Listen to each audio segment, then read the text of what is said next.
Assalamualaikum warahmatullahi wabarakatuh. Selamat datang pada mata kuliah Teknologi Kimia Hasil Hutan dan Perkebunan. Pada kesempatan pertama ini kita akan bahas materi yang pertama yaitu pengolahan kelapa. Berikut yang akan kita bahas pada materi ini ada 6 poin, tetapi akan kita bagi menjadi dua bagian. Pada bagian yang pertama ini kita akan membahas tentang karakteristik dari kelapa, kemudian bagaimana cara mengolah kopra, dan bagaimana mengolah minyak kelapa. Pada pertemuan selanjutnya akan kita bahas pada pengolahan VCO, pengolahan nira dan gula kelapa, dan pemanfaatan limbah kelapa. Nah, kita akan bahas yang pertama, bagaimana sih produksi kelapa di Indonesia. Nah, di Indonesia ini adalah penghasil kelapa terbesar di dunia.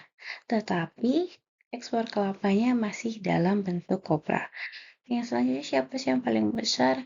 Ada Filipina, India, Sri Lanka.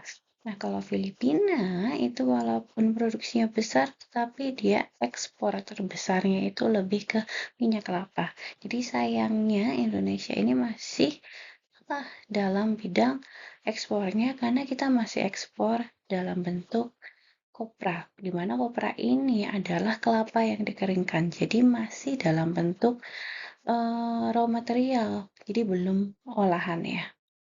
Jadi memang sebenarnya untuk meningkatkan value-nya kita bisa ekspor dalam bentuk yang sudah olahan, tapi sayangnya di Indonesia memang masih mengekspor dalam bentuk mentah. Nah, ekspornya kemana? Ekspornya biasanya paling besar ke Amerika Serikat, Belanda, dan lain sebagainya.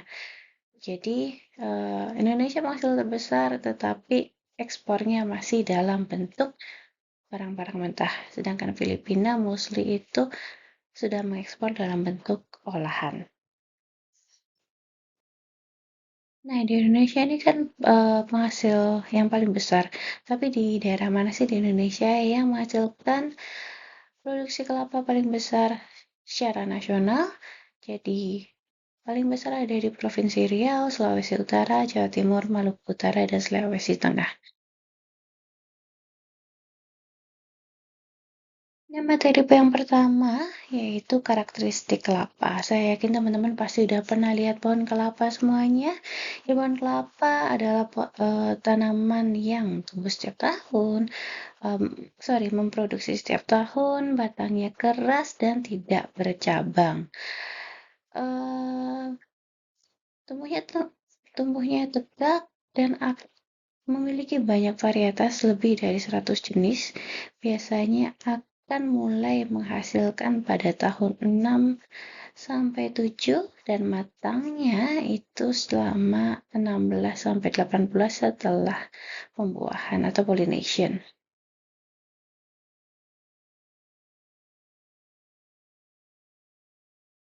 Jadi morfologi pohon kelapa ada dua bagian. Kalau yang pertama adalah kelapa semai ketika dia baru bertunas.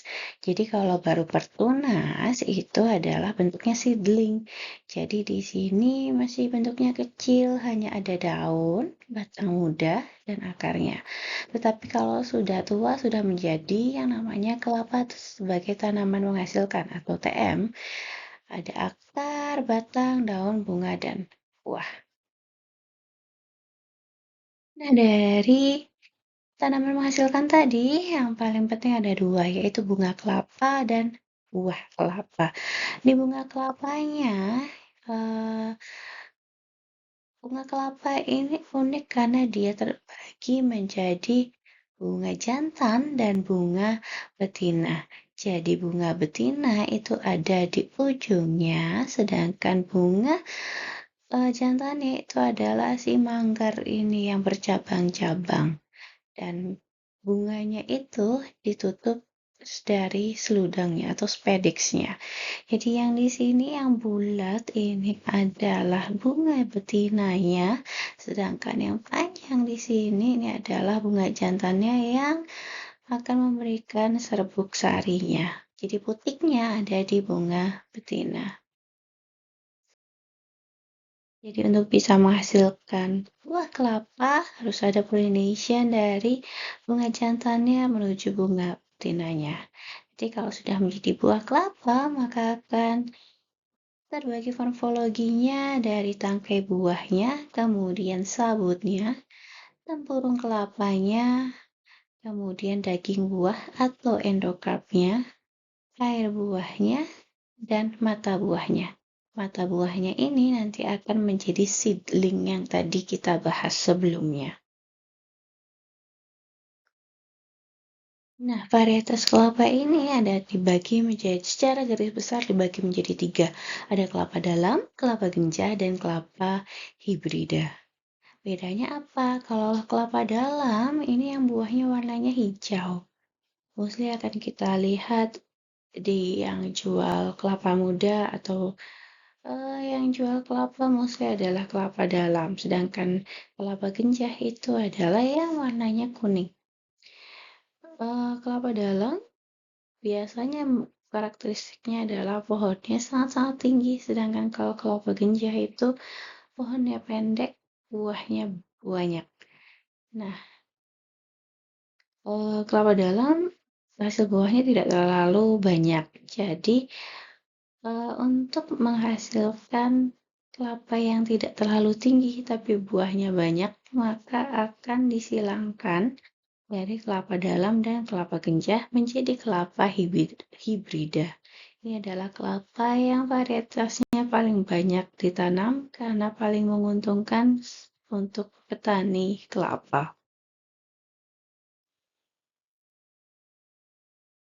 Nah, kelapa dalam itu kan banyak varietasnya dari kelapa hijau, kemudian kelapa merah yang biasanya buat obat, kemudian kelapa ya kelabu dan kelapa manis. Sedangkan kelapa ganja biasanya memang tidak apa tidak terlalu populer gitu untuk dimasak, tetapi biasanya dipakai buat kalau di Jawa itu kayak mitoni itu. Jadi ada kelapa gading, kelapa raja, kelapa puyuh, dan kelapa raja Malabar. Nah, yang belum ada ini adalah kelapa kopior. Jadi apa sih kelapa kopior itu? Jadi sebenarnya kelapa kopior itu adalah mutasi genetik. Jadi memang kalau itu adalah random genetik, jadi nggak bisa menanam kelapa yang menghasilkan 100% kelapa kopior. Nggak bisa. Jadi karena dia adalah kelainan genetik. Nah, bagaimana sih morfologi dari kelapa dalam dan kelapa ganja? Jadi kalau kelapa dalam itu pohonnya besar, sangat-sangat tinggi, bisa sampai 30 meter. Dan dia butuh waktu lebih banyak untuk bisa berbuah. Tetapi dia bisa hidup sangat-sangat lama, bisa sampai 100 tahun. Produksinya cukup baik gitu ya untuk hasilnya bisa mencapai 1 ton kopra dari hektar dan dagingnya itu tebal, keras, kadar minyaknya tinggi. Ini yang value-nya adalah di sini. Kalau kelapa kan mostly dipakai buat kopra untuk minyak kelapa. Jadi kita mencari kelapa yang kadar minyaknya tinggi dan dia juga tahan dari hama dan penyakit. Dibandingkan kelapa ganja. Kelapa ganja ini dalam satu pohon, buahnya itu banyak. Pohonnya tidak terlalu tinggi jadi gampang untuk dipanen. Dan dia mulai berbuahnya cukup cepat, dari 4 sampai 5 tahun sudah bisa berbuah. Namun, ukuran buahnya kecil-kecil. Teman-teman pasti bisa memperhatikan yang pohon kelapa yang buahnya kuning itu buahnya banyak tapi kecil-kecil. Dan produktivitasnya kurang maksimal. Jadi kita akan menggabungkan dua varietas ini. Kelapanya nggak terlalu tinggi jadi mudah panennya, tapi hasilnya buahnya banyak, minyaknya pun juga banyak. Jadi digabungkan dua varietas ini menjadi kelapa hibrida. Nah, jadi kelapa hibrida ini adalah silangan dari induk kelapa ganja sebagai ibunya yang tadi bagian putihnya, kemudian kelapa dalam sebagai pohon ayahnya dari Serbuk sarinya digabungkan menjadi kelapa hibrida, di mana dia akan memiliki kualitas dari kenyah yang cepat berbuah, tetapi dagingnya tebal, kadar minyaknya tinggi, dan produktivitasnya tinggi. Sehingga dia ini adalah kelapa yang mostly ditanam oleh petani kelapa. Pada bagian yang kedua ini kita akan bahas sebenarnya kelapa itu bisa jadi apa aja sih. Nah, kelapa ini kan disebut sebagai tree of life dari ujung daun sampai akarnya bisa dimanfaatkan. Dari kelapa ini dimanfaatkan yang pertama apa? Dari buah kelapanya dulu. Buah kelapa tadi ada banyak bagiannya. Yang pertama dari air kelapanya bisa jadi nata de coco, kemudian bisa jadi vinegar, bisa jadi kecap, dan bisa jadi minuman berbasis kelapa. Kemudian yang kedua ada daging kelapanya. Daging kelapa bisa jadi daging kelapa parut. Daging kelapa parutnya itu biasanya disebut sebagai desiccated coconut. Nah, jadi desiccated coconut itu adalah kelapa yang udah diparut kemudian dikeringkan. Nah, kalau di Indonesia karena kelapa melimpah gitu ya, jadi terlalu populer desiccated coconut ini. Tetapi kalau di luar negeri yang memang eh, tidak menghasilkan kelapa gitu, kebutuhannya sangat tinggi. Jadi biasanya ekspornya itu dalam bentuk desiccated coconut. Jadi kelapa yang udah diparut atau sudah diiris kecil gitu dikeringkan, kemudian dikemas dan diekspor ke luar negeri. Kemudian bisa jadi skim milk atau santan, jadi coconut milk ya. Kemudian bisa jadi VCO. Jadi diambil minyaknya kemudian menjadi VCO atau virgin coconut oil atau minyak kelapa secara umum. Kemudian yang kedua ada kulit arinya, bisa jadi coco cake dan bisa jadi semi virgin oil. Jadi kalau kemudian yang ketiga ada kopra, itu kopra adalah kelapa yang sudah dikeringkan, itu akan menjadi minyak kelapa, minyak goreng kelapa yang merek-merek Clara, kemudian Dorang dan lain sebagainya yang warnanya putih. Kemudian bisa jadi coco chemical. Coco chemical adalah produk-produk turunan minyak kelapa yang diolah dari minyak kelapa. Contohnya sabun itu pakainya SLS atau Texalfon itu adalah produk turunan dari kelapa. Jadi kemudian kopra bisa jadi minyak, kemudian ampasnya ini sebagai pungkil digunakan sebagai makanan ternak. Nah, bedanya apa sih di sini ada virgin oil, semi virgin oil, dan minyak kelapa. Jadi kalau virgin oil itu karena tidak ada proses pengeringan, pemanasan dan lain sebagainya, kan dari daging kelapa parut. Jadi dia disebut sebagai virgin oil. Jadi tidak ada proses pemanasan di situ. Kalau kulit ari karena mungkin karena kotor gitu, jadi dia disebutnya semi virgin oil. Nah, kopra itu karena prosesnya hanya pemerasan, ada proses chemical dan lain sebagainya, maka disebutnya sebagai minyak kelapa.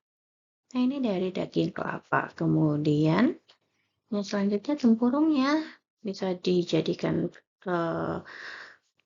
banyak alat gitu ya, bisa jadi alat-alat makanan, alat untuk makan, kemudian secara kimia bisa jadi arang atau jadi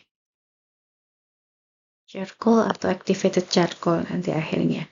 Kemudian sabutnya bisa jadi banyak produk, salah satunya jadi matras. Jadi ada matras yang basisnya itu adalah serabut kelapa, jadi bisa juga sebagai bahan bangunan. Nambah kalau batangnya bisa jadi furniture, kemudian dari daunnya bisa jadi atap, bisa jadi lidi, jadi berbagai barang kerajinan. Jadi ini adalah apa yang bisa kita manfaatkan dari satu pohon kelapa, dari daunnya, batangnya, dan buahnya. Kita bahas yang pertama, komoditas kelapa yang paling penting yaitu kopra. Jika tidak kita bahas bahwa kopra itu adalah kelapa yang dikeringkan, bentuknya seperti ini setelah dikeringkan. Jadi yang kita mau adalah kopra yang warnanya putih, kering, kadar airnya rendah. Nah, kopra ini adalah bagian tadi endosperm atau daging kelapa yang sudah dikeringkan, kadar airnya diturunkan menjadi hanya 5-6%. Kualitas yang baik ini adalah dari kelapa yang memang sudah benar-benar matang sehingga kandungan minyaknya itu tinggi. Jadi umur buahnya bisa 11-12 bulan dan kualitasnya bisa kita tingkatkan. Jadi kita akan mengkonsentrasikan minyak kelapanya dengan cara menyimpannya selama beberapa waktu gitu sebelum diolah menjadi kopra. Jadi kandungan daging segarnya yang awalnya itu mengandung airnya 52%, itu kita turunkan menjadi 5-6% sehingga kadar minyaknya yang tadinya 34% itu meningkat menjadi 60-65%. Nah, bagaimana sih menyimpan, bagaimana sih cara proses pembuatan kopra? Dimulai dari bagaimana kita bisa menyimpan kelapa. Jadi sebelum kita olah itu biasanya disimpan dulu selama 1 bulan, tetapi tidak sampai berkecambah. Itu biasanya ditumpuk. Kemudian yang perlu kita jaga adalah, of course, ini adalah buah. Jadi dia mengandung enzim yang aktif. Jadi kita harus menjaga daging kelapanya itu tidak rusak gitu selama proses penyimpanan. Biasanya ketika proses penyimpanan rusak itu akan akibat adanya aktivitas enzim, jadinya dagingnya akan hancur dan lunak dan kopra yang dihasilkan kualitasnya tidak baik. Jadi kopra yang tidak baik itu seperti apa? Warnanya coklat seperti ini dan dia akan ada lendir-lendirnya seperti itu. Nah, kenapa sih perlu disimpan dulu? Kenapa enggak kelapa yang habis dipanen langsung diolah jadi kopra? Jadi karena kita ingin mempermudah prosesnya, jadi kadar airnya berkurang, kemudian daging kelapanya bisa semakin tebal, bisa agak keras dulu, dan kulit kelapanya mudah dikupas sehingga mutunya nanti akan lebih seragam.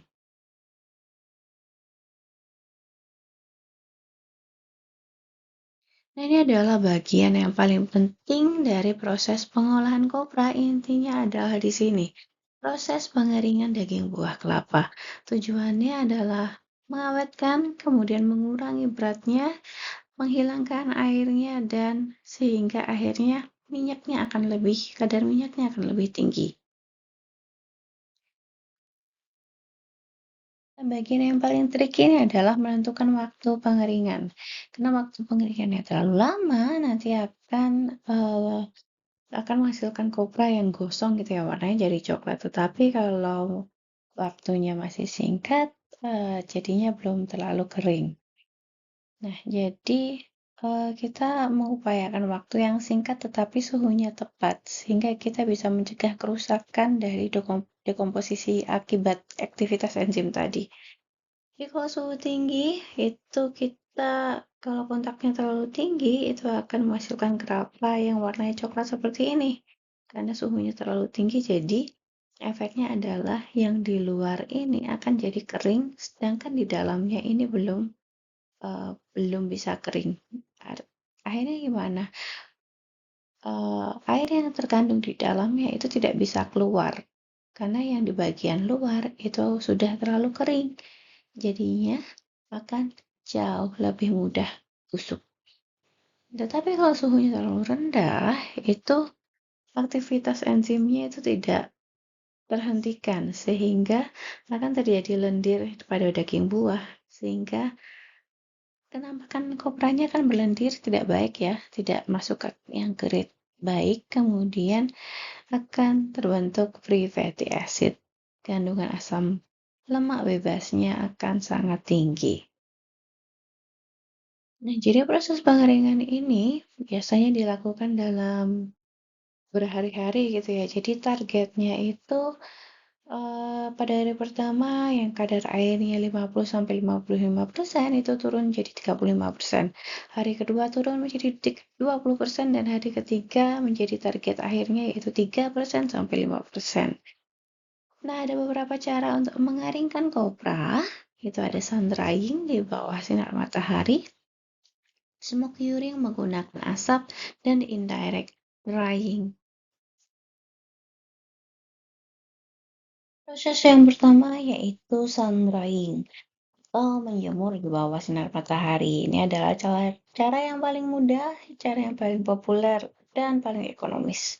Jadi hanya ditaruh di bawah sinar matahari, jadi buah kelapanya akan dicungkil, kemudian dijemur kurang lebih sampai 5 hari sampai kadar airnya 5%. Jadi dia itu bentuknya, itu posisinya dari yang tengkurap menjadi posisi yang menghadap ke atas. Tetapi memang tidak 100% di sun drying. Kebanyakan itu akan dikombinasi dengan pengering buatan karena sinar matahari tidak bisa diprediksi sehingga kualitasnya tidak bisa terjaga. Jadi perlu dikombinasikan dengan pengering buatan. Tapi memang kualitas kopra yang dihasilkan akan bermutu baik karena tidak kontak dengan panas yang berlebihan. Jadi bisa menghasilkan kopra yang warnanya putih seperti ini. Tetapi memang prosesnya lama dan resikonya terlalu tinggi. Kalau misal tiba-tiba hujan atau sinar matahari kan tidak bisa diprediksi panasnya seperti apa. Jadi memang mutunya akan baik, tidak kontak dengan panas yang berlebihan, tetapi perlu banyak faktor penentu. Misal, berapa lama dijemurnya, kemudian kalau kurang kering dia bisa justru malah berjamur, jadi seperti itu. Dan juga karena ditaruh di tempat terbuka, jadinya kotorannya juga menempel. Nah, ini yang lebih baik. Jadi sun drying tetapi bentuknya kayak dibikin greenhouse gitu. Jadi dibikin greenhouse sehingga tujuannya apa? Dia akan merangkap panas dari matahari. Jadi panasnya masuk, kemudian dia akan panasnya akan terperangkap di dalam sehingga suhunya akan lebih tinggi. Ini akan menghasilkan kopra yang kualitasnya jauh lebih baik daripada dia hanya dijemur di bawah sinar matahari. Yang pertama karena dia tidak kontak dengan udara luar, jadi akan lebih bersih dan panasnya akan lebih tinggi tetapi tidak setinggi kalau diasapi. Jadi biasanya ini kopra yang dihasilkan itu kualitasnya cukup baik. Jadi prosesnya sebenarnya sama aja, tetapi dia hanya ditaruh di sebuah greenhouse gitu ya. Nah, ini proses yang populer kedua yaitu adalah smoke curing. Smoke curing itu adalah diasapi di atas api. Jadi memanfaatkan tempurung dan sabut kelapanya. Kelebihannya tidak mudah busuk karena dia langsung diasapi gitu. Tetapi biasanya akan berbau asap dan yang kontak biasanya kan prosesnya ditumpuk gitu. Jadi yang paling dekat dengan sumber panasnya itu akan menghasilkan kopra yang agak gosong gitu di luarnya. Jadi mutunya itu bisa turun. Kemudian proses pengasapannya ada dua, ada smoke kiln dan kopra kiln. Jadi kalau smoke kiln itu adalah seperti ini. Jadi di bawah ini akan diasapi, kemudian si buah kelapanya itu akan ditata di bagian atasnya.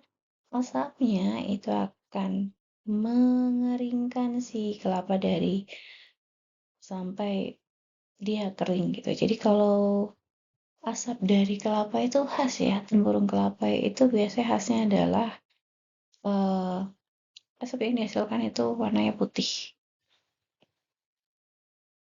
Nah, kalau Cobra Kiln itu tertutup sebenarnya, tapi si buah kelapanya itu akan ditumpuk-tumpuk gitu. Jadi yang bagian bawah sini biasanya mutunya akan lebih jelek karena lebih dekat sama sumber panasnya. Jadi biasanya dia akan lebih kering tetapi warnanya tidak terlalu baik.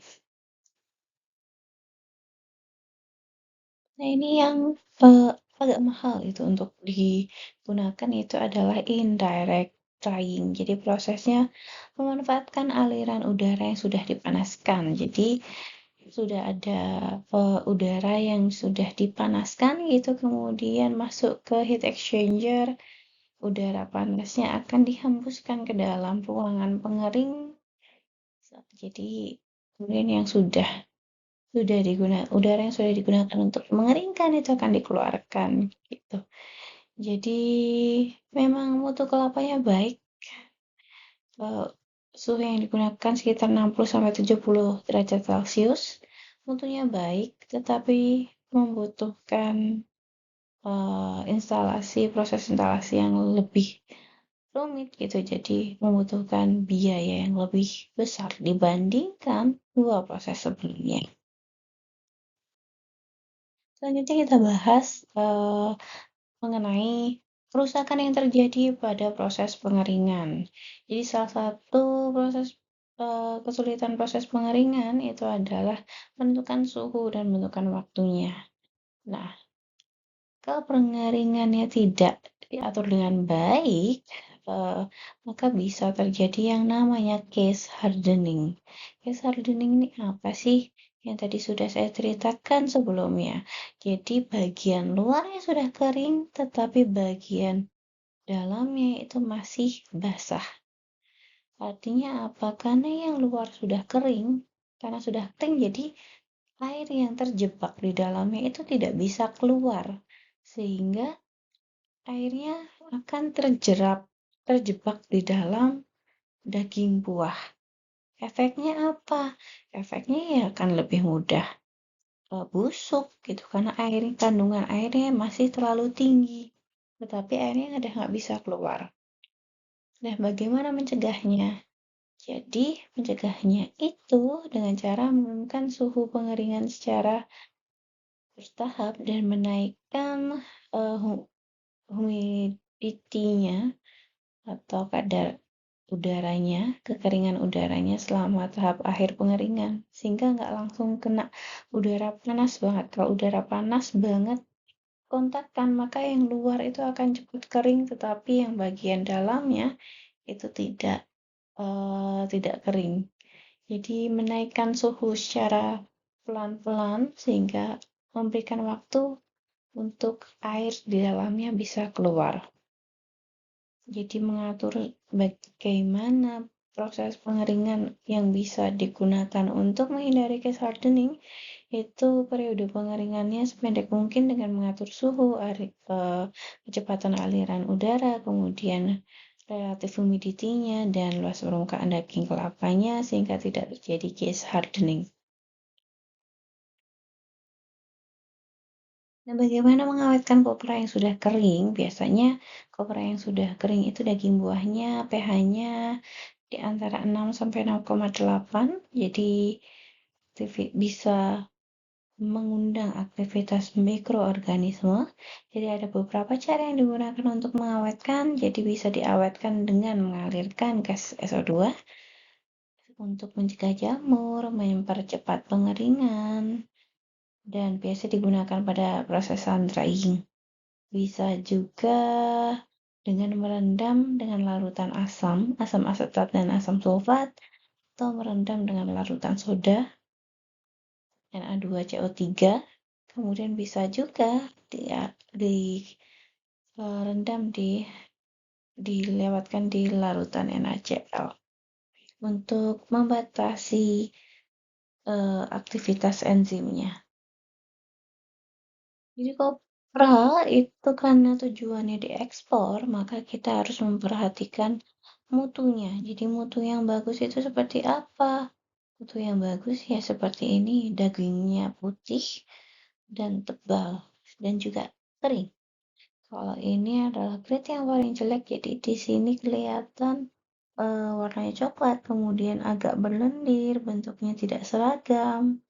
Di baku mutu kopra itu dibagi menjadi beberapa kelas dari mutu A, B, atau C. Ada juga ini yang di SNI ya, di Indonesia. Jadi kadar airnya maksimal 5%, kadar minyak minimalnya untuk mutu yang paling baik itu ada 65%. Kemudian asam lemak bebas maksimal adalah 5%, tidak ada jamur, dan serat maksimalnya adalah 8%. Nah, di beberapa negara yang dilihat adalah visualnya juga. Jadi ada yang perfect super grade itu yang bentuknya seperti ini, bersih, putih, tidak ada kotorannya. Tetapi yang paling jelek itu adalah yang gosong, terlalu lama diasapi, ada yang busuk, ada yang berlendir, itu yang low grade.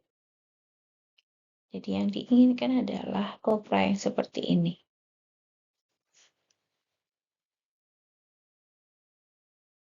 Nah, yang kedua adalah kopra ini dimanfaatkan sebagai apa sih? Jadi kopra ini dimanfaatkan sebagai minyak kelapa. Nah, mengolah minyak kelapa itu ada beberapa cara, dari proses kering dan proses basah. Kalau proses basah itu yang dari daging kelapanya, kemudian proses kering ini dari kopra. Jadi yang kita bahas nanti adalah proses kering. Yang ada yang paling umum digunakan adalah ekstraksi mekanis. Jadi dengan cara ditekan.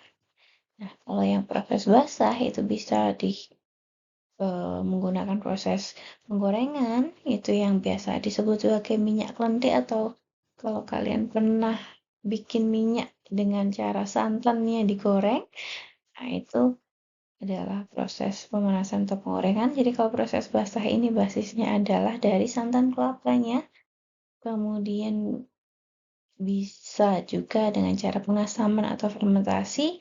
Nanti di sini akan menghasilkan virgin coconut oil karena tidak ada proses pemanasan sama sekali.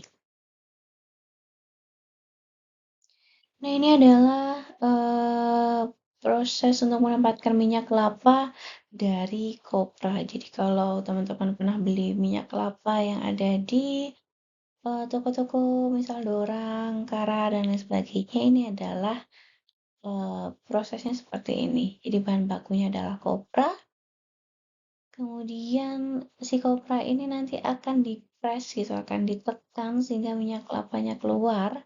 Ini akan disebut sebagai minyak kasar. Jadi minyaknya warnanya masih belum bagus, warnanya biasanya akan coklat karena ngikutin warna kopranya. Sehingga akan perlu proses chemical untuk membersihkan dan memurnikan. Proses pemurniannya ada beberapa tahap. Yang pertama adalah settling dan degumming. Jadi settling dan gumming ini untuk menghilangkan partikel-partikel kotor dengan cara pemanasan dan penambahan absorban. Jadi kotorannya akan hilang. Kemudian yang kedua itu adalah proses netralisasi. Tujuannya untuk menghilangkan free fatty acid atau asam lemak bebasnya. Karena biasanya kita tidak mau ada asam lemak bebas di minyak yang kita konsumsi karena dia bisa menyebabkan kolesterol, jadi bisa ditambahkan senyawa alkali untuk mengikat free fatty acidnya. Kemudian yang ketiga adalah bleaching. Bleaching ini adalah proses pemutihan. Karena warnanya itu aslinya coklat, maka kita menambahkan arang aktif atau bleaching earth untuk membersihkan minyaknya yang tadinya kecoklatan menjadi bersih dan bening. Yang terakhir adalah deodorisasi. Karena minyak kelapa ini ada beberapa komponen yang volatil yang menyebabkan bau. Jadi biasanya dikontakkan dengan uap air panas untuk menghilangkan senyawa volatil yang menyebabkan baunya. Jadi ini adalah proses chemical yang dilewati minyak kelapa untuk bisa sampai dijual bebas. Berikut adalah diagram alir dari proses pembuatan minyak kelapa skala industri. Jadi disebut produknya adalah RBDCN. RBDCN itu adalah Refined Bleached Deodorized Coconut oil. Jadi refine udah dibersihkan, bleach udah diputihkan, dan deodorize sudah dihilangkan baunya. Jadi bahan baku utamanya adalah kopra. Kopranya akan dipotong dan dihancurkan, kemudian dipanaskan dan dipres sehingga minyaknya akan keluar. Produknya ada dua, minyak kasar dan ampas. Ampasnya nanti akan dihaluskan menghasilkan bungkil. Biasanya masih akan ada minyak sisanya itu dari proses penghancuran, penghalusan, dan pengepresan. Jadi minyaknya nanti akan digabungkan dengan minyak kasar dari proses pengepresan pertama. Kemudian akan disaring terlebih dahulu melalui filter pressure. Kemudian dipanaskan dulu dan ditambahkan bleaching agentnya. Dari bleaching agent biasanya pakai activated charcoal atau pakai bleaching earth, kemudian baru disaring. Biasanya akan ada proses yang lain tadi, proses refine. Di sini akan ada proses refining dengan cara menambahkan absorben. Kemudian ada proses deodorisasinya dengan mengontakkan dengan proses pemanasan, dikontakkan dengan uap panas. Nah, kalau di sini ada produk sampingnya, yaitu coconut fatty acid distillated. Nah, coconut fatty acid distillate itu apa? Proses ketika disaring itu akan ada sisaannya. Sisaannya itu akan dipanaskan dan menjadi minyak merah. Minyak merah ini adalah coconut fatty acid distillated. Jadi minyak sampingan, minyak produk samping dari pemurnian minyak kelapa, warnanya akan merah. Tapi dia tidak bisa dikonsumsi secara langsung. Dia akan biasa digunakan di industri kosmetik itu. Jadi pembuatan sabun, kosmetik, sabun cuci itu biasanya pakai minyak merah atau coconut fatty acid distillated. Jadi ini adalah produk samping dari proses minyak kelapa. Jadi dia nggak bisa dikonsumsi. Nah, minyak kelapa ini kalau diolah lebih lanjut itu sebagai hydrogenated RBDCN. Hydrogenated RBDCN itu seperti apa produknya? Margarin. Jadi si margarin ini adalah produk turunan dari minyak kelapa.